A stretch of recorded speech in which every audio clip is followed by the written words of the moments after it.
12th plus 2 Tamil Nadu State Board English Simplified in celebration of being alive Dr. Christian Bernard part 2 first question A. Describe the statistics Dr. Bernard has provided in his speech. அவரோட சொற்பொழிவில் என்ன statistics data புள்ளி விவர கணக்கு என்ன கொடுத்தாருன்னு கேட்குறாங்க. ரொம்ப முக்கியமானது. According to Dr. Christian Bernard, in his detailed statistics regarding children health in the world today, இன்றைக்கி குழந்தைகளோட ஆரோக்கியம் இந்த வருஷத்து கணக்குப்படி அப்படின்னு சொல்லி அவர் ஸ்பீச்சில் சொல்கிறாரு. என்னென்னா, ஒரு வருஷத்தில் 125 million children born this year, இந்த வருஷம் மற்றும் 125 மில்லியன் குழந்தைங்க பிறக்குதான் ஒரு வருஷத்தில். 12 million are unlikely to reach the age of 1. இதில் 12 மில்லியன் குழந்தைங்க ஒரு வயசை தொடர்றதே பெரிய அதிசயமாக இருக்குது. 12 மில்லியன் குழந்தைங்க ஒரு வயசுக்கு முன்னாடியே போய் சேர்ந்துருதுங்க. And another 6 million will die before the age of 5. அது மிச்சம் இருக்கிறதுல 6 மில்லியன் குழந்தைங்க 5 வயசுக்கு முன்னாடியே தவறிடுதுங்க அப்படின்றாரு. அண்ட் ஆஃப் த ரெஸ்ட், அப்புறம் அந்த மிச்சம் இருக்கிற அந்த 107 மில்லியன் குழந்தைங்களில் many will end up in as mental or physically disabled. மிச்சம் இருக்கிற அந்த 107 மில்லியன் குழந்தைங்களில் நிறைய குழந்தைங்க மென்டலி அண்ட் ஃபிசிக்கலி டிசேபிள் ஆகிடுதுங்க. என்ன கொடுமை பாருங்கள், இயலாமை, மென்டல் புத்தி இயலாமை ஆயிடுதுங்க. இல்லைனாக்கா உடல் ரீதியான இயலாமை, ரெண்டில் ஏதாவது ஒரு இயலாமையில் நிறைய பிள்ளைங்க பாதிக்கப்பட்டிருதுங்க அப்படின்னு சொல்லி வருத்தப்படுறாரு.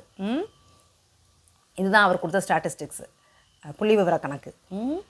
அடுத்து இதுக்கு என்ன காரணம்? ஹெல்த் கண்டிஷன் தான். அப்போ குழந்தைங்களோட ஹெல்த்தை இம்ப்ரூவ் பண்ணணுன்றார் அவர். அடுத்து B, what happened when the doctor couple were crossing the street. அவங்க டாக்டரும் டாக்டர் ஒய்ஃபும் ரோடை கிராஸ் பண்ணும்போது என்ன நடந்துச்சுன்னு கேட்குறாங்க. when the doctor couple crossed the street, அவங்க புருஷனும் பொண்டாட்டியும் கிராஸ் பண்ணும்போது, ஸ்ட்ரீட்டை கிராஸ் பண்ணும்போது a car hit the doctor. ஒரு கார் வந்து டாக்டரை வந்து இடிச்சிருச்சு. and knocked him into his wife. அவரை இடித்ததில் அவர் போய் அவர் ஒய்ஃப் மேலே விழுந்து அந்தம்மா தூக்கி வீசப்பட்டிருக்கு. she was thrown into the other lane. அந்தம்மா இதுக்கு ஆப்போசிட் சைடு பாதை இருக்கும்ல, எதிர்த்தாப்பில் வர்ற வண்டியை, அந்த பக்கம் தூக்கி வீசப்பட்டிருக்கு பாவம். and struck by a car coming from the opposite side direction. எதிர்த்தாப்பில் வந்த காரு அந்தம்மாவை மோதிடுது. ஏன்னா அந்தம்மா அங்கிட்டு வந்து விழுகும்னு அந்த காருக்காரனுக்கு என்ன தெரியும். அதனால் இவரை இடித்து இவர் அந்தம்மா மேலே மோதி அந்தம்மா தூக்கி வீசப்பட்டு எதிர்த்த லேனில் போய் எதிர்த்தாப்பில் அந்த பாதையில் போய் விழுந்து அங்கே எதிர்த்தாப்பில் வந்த ஒரு காரு அந்தம்மாவை ஆப்போசிட் டைரெக்ஷனில் வந்த காரு இந்த அம்மா மேலே மோதிருச்சு. For the next few days the couple were admitted to the hospital. அப்புறம் அதனால் அடுத்து வந்த நாட்களில் கொஞ்ச நாள் அவங்க ஹாஸ்பிட்டலில் அட்மிட் ஆகிட்டாங்க ரெண்டு பேரும். அடுத்து C, what injuries did they sustained in the accident. அவங்களுக்கு என்ன காயங்கள் ஏற்பட்டுச்சு அந்த ஆக்சிடென்ட்லன்னு கேட்குறாங்க. The doctor had 11 broken ribs. ஐயோ, 11 broken ribs அவருக்கு. விலா எலும்பு இருக்குல்ல, அதில் 11 broken விலா எலும்பு 11 இடத்துல உடஞ்சிருச்சு.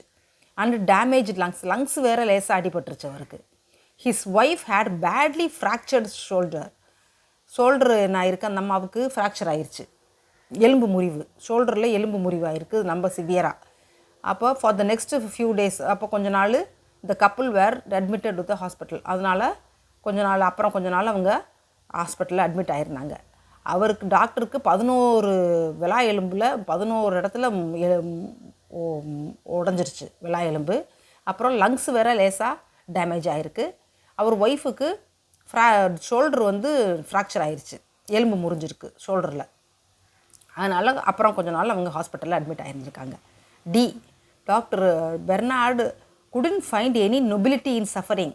ஒய், அவர் இது ஒரு என்ன பேஷண்ட்டெல்லாம் சஃபர் ஆகுறாங்கல்ல, அதில் என்ன ஒரு மேன்மை இருக்குது, அதில் என்ன ஒரு பெருந்தன்மை இருக்குது கடவுளுக்கு அப்படின்ற மாதிரி கேள்வி கேட்குறாரு.